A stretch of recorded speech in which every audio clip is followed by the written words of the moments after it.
Hello guys, আজ বানাবো ফুলকপি আলুর রেসিপি। তো প্রথমে দিয়ে দেবো তেল, তারপরে দিয়ে দেবো পেঁয়াজ, তারপরে দিয়ে দেবো আলু, তারপরে দিয়ে দেবো আদা রসুন বাটা। কিছুক্ষণ নেড়ে নেওয়ার পরে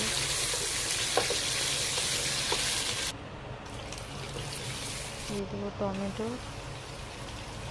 লবণ,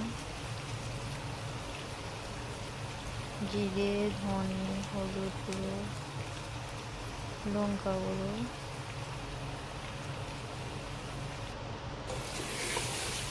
দিয়ে একটু ভালোভাবে নেড়ে নেবো।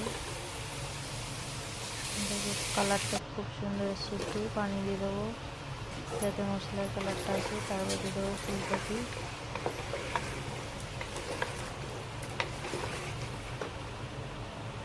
ভালোটাই নিয়ে নেওয়ার পরে এখন অনেক কাজ আছে। এদিকে হচ্ছে রেসিপি তরকারি কাজ, সব পরিষ্কার করতে হবে। এখন এদিকে ঝোলটা মরে গেছে, এদিকে সব পরিষ্কার করা গেছে। এদিকে দিয়ে দেবো থালা বাসন।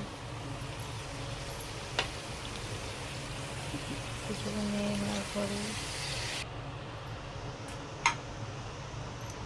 পানি দিয়ে দেবো, এখানে চিটি হবে।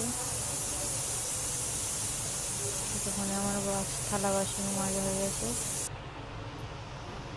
পরিষ্কার হয়ে গেছে। এদিকে রেসিপি তরকারি রান্না হয়ে গেছে।